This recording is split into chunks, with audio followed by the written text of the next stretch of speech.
الحمد لله نحمده ونستعينه ونستغفره ونعوذ بالله من شرور أنفسنا ومن سيئات أعمالنا ونعوذ بالله من شرور أنفسنا ومن سيئات أعمالنا ونعوذ بالله من شرور أنفسنا ومن سيئات أعمالنا من يهده الله فلا مضل له ومن يضلله فلا هادي له ونشهد أن لا إله إلا الله وحده لا شريك له ونشهد أن سيدنا ومولانا محمدا عبده ورسوله وصلى الله تعالى عليه وعلى آله وأصحابه وأزواجه وذرياته ومن تبعهم بإحسان إلى يوم الدين اما بعد. نیک کام کا اجرا یعنی کسی نیک کام کو جاری کرنا. حضرت ابو جحیفہ رضی اللہ تعالی عنہ سے روایت ہے کہ حضور صلی اللہ علیہ وسلم کا ارشاد ہے، جو شخص اسلام میں اچھا طریقہ نکالتا ہے اس کو اس کا ثواب، اور اس کے بعد جو اس طریقے پر عمل کریں گے ان سب کا ثواب ملے گا، اور عمل کرنے والوں کا ثواب بھی کم نہیں کیا جاتا. اور جو شخص اسلام میں کسی برے طریقے کی بنیاد ڈالتا ہے اس کی گردن پر اس کا گناہ اور ان تمام لوگوں کا گناہ ہوتا ہے جو اس کے بعد اس طریقے پر عمل کریں گے، اور عمل کرنے والوں کے ذمے جو گناہ ہے ان میں بھی کچھ کمی نہیں آتی. ابن ماجہ. احسان.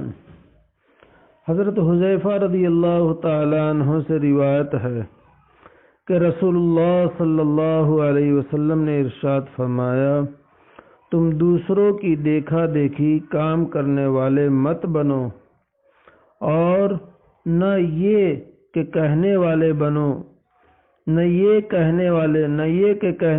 بنو کہ اگر اور لوگ احسان کریں گے تو ہم بھی احسان کریں گے، اور اگر دوسرے لوگ ظلم کا رویہ اختیار کریں گے تو ہم بھی ویسا ہی کریں گے، بلکہ اپنے لوگوں کو اس پر پکا کرو کہ اگر اور لوگ احسان کرے تب بھی تم احسان کرو گے، اور اگر اور لوگ برا سلوک کریں تب بھی تم ظلم اور برائی کا رویہ اختیار نہ کرو گے بلکہ احسان ہی کرو گے. رواہ الترمذی. حضرت ابو ہریرہ رضی اللہ تعالی عنہ سے روایت ہے کہ رسول اللہ صلی اللہ علیہ وسلم نے فرمایا کہ اللہ کا جو بندہ بے شوہر والی اور بے سہارا کسی عورت اور کسی مسکین اور حاجت مند آدمی کے کاموں میں دوڑ دھوپ کرتا ہو، وہ اجر و ثواب میں اس مجاہد بندے کی طرح ہے جو اللہ کی راہ میں دوڑ دھوپ کرتا ہو. راوی کہتے ہیں، اور میرا خیال ہے کہ آپ صلی اللہ علیہ وسلم نے یہ بھی فرمایا تھا کہ اور اس شب بیدار کی طرح ہے جو رات بھر نماز پڑھتا ہو اور تھکتا نہ ہو، اور اس دائمی روزہ دار کی طرح ہے جو ہمیشہ روزہ رکھتا ہو، کبھی بغیر روزے کے رہتا ہی نہ ہو. صحیح بخاری و مسلم معارف الحدیث. ہاں، جن 5 دنوں میں روزہ رکھنا ممنوع ہے ان میں نہ رکھے جائے. توکل اور رضا بالقضاء. حضرت عبداللہ ابن عباس رضی اللہ تعالی عنہما سے روایت ہے کہ رسول اللہ صلی اللہ علیہ وسلم نے ارشاد فرمایا کہ میری امت میں سے 70,000 یعنی 70 بغیر حساب کے جنت میں جائیں گے. یہ وہ بندگان خدا ہوں گے جو منتر نہیں کراتے اور شگون بد نہیں لیتے اور نہ فعل بد کے قائل ہیں اور اپنے پروردگار پر توکل کرتے ہیں. بخاری و مسلم. جہاں پر یہ روایتیں ہیں وہاں شراح نے لکھا ہے کہ پھر ان میں سے ہر ایک کے ساتھ 70,000 ہوں گے۔ حضرت سعد رضی اللہ تعالی عنہ سے روایت ہے کہ رسول اللہ صلی اللہ علیہ وسلم نے ارشاد فرمایا کہ آدمی کی نیک بختی اور خوش نصیبی میں سے یہ بھی ہے کہ اللہ تعالیٰ کی طرف سے اس کے لیے جو فیصلہ ہو وہ اس پر راضی رہے، اور آدمی کی بدبختی اور بدنصیبی میں سے یہ ہے کہ وہ اللہ تعالیٰ سے اپنے لیے خیر اور بھلائی کا طالب نہ ہو، اور اس کی بدنصیبی اور بدبختی یہ بھی ہے کہ وہ اپنے بارے میں اللہ تعالیٰ کے فیصلے سے ناخوش ہو۔ مسند احمد، جامع ترمذی، معارف الحدیث۔ کام میں متانت اور وقار، سنجیدگی، وقار آہستگی، یعنی بہت زیادہ عجلت نہ ہو۔ حضرت عبداللہ ابن سرجس رضی اللہ تعالی عنہ سے روایت ہے کہ رسول اللہ صلی اللہ علیہ وسلم نے فرمایا، اچھی سیرت اور اطمینان و وقار سے اپنے کام انجام دینے کی عادت اور میانہ روی ایک حصہ ہے نبوت کے 24 حصوں میں سے۔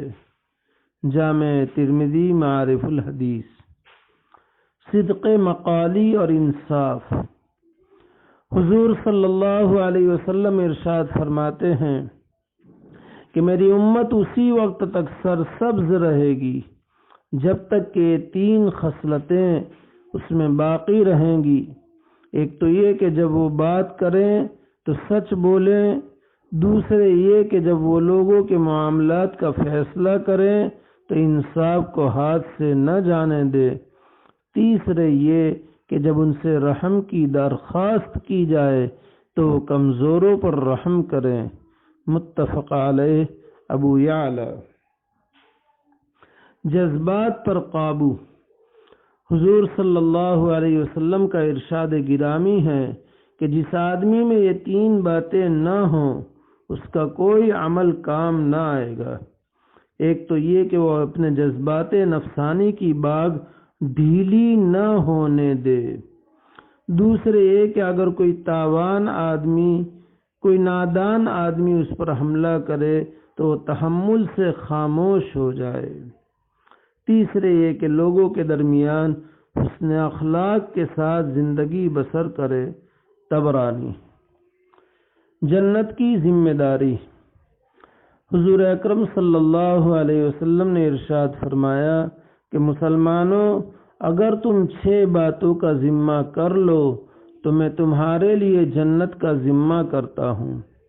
ایک تو یہ کہ جب تم بولو تو سچ بولو، دوسرے یہ کہ جب تم وعدہ کرو تو اس کو پورا کرو، تیسرے یہ کہ جب تمہارے پاس امانت رکھوائی جائے تو اس میں خیانت نہ کرو، چوتھے یہ کہ تم اپنی نظریں نیچی رکھا کرو، پانچویں یہ کہ ظلم کرنے سے اپنا ہاتھ روکے رکھو، چھٹے یہ کہ اپنے جذبات نفسانی کی باغ ڈھیلی نہ ہونے دو۔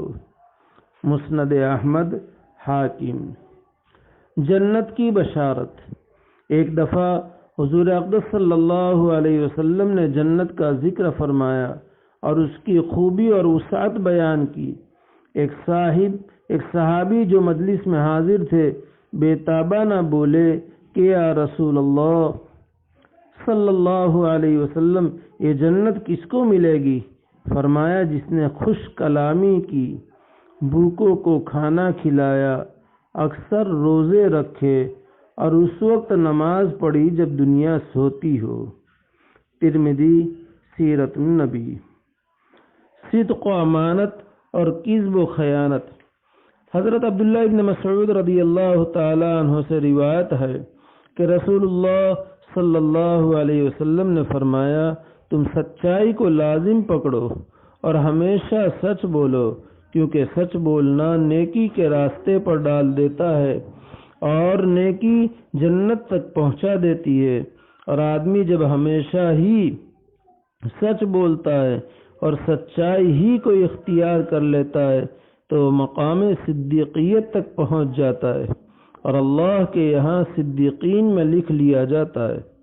اور جھوٹ سے ہمیشہ بچتے رہو، کیونکہ جھوٹ بولنے کی عادت آدمی کو بدکاری کے راستے پر ڈال دیتی ہے اور بدکاری اس کو دوزخ تک پہنچا دیتی ہے، اور آدمی جھوٹ بولنے کا عادی ہو جاتا ہے اور جھوٹ کو اختیار کر لیتا ہے تو انجام یہ ہوتا ہے کہ وہ اللہ کے یہاں کذابین میں لکھ لیا جاتا ہے۔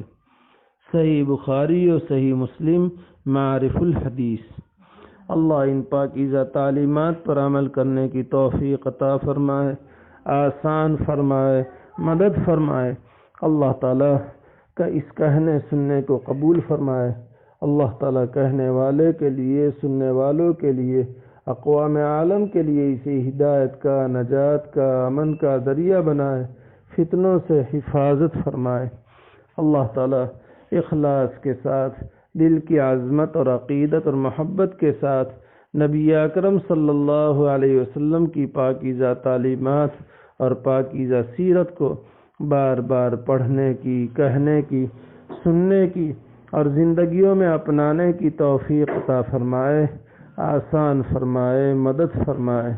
آمین یا رب العالمین، بحرمت سید المرسلین صلی اللہ علیہ وسلم، وآخر دعوانا ان الحمد للہ رب العالمین۔ جزا اللہ عنا محمد صلی اللہ علیہ وسلم ما هو اہلہ۔ سبحان ربک رب العزت عما یصفون، وسلام علی المرسلین، والحمد للہ رب العالمین، برحمتک یا ارحم الراحمین۔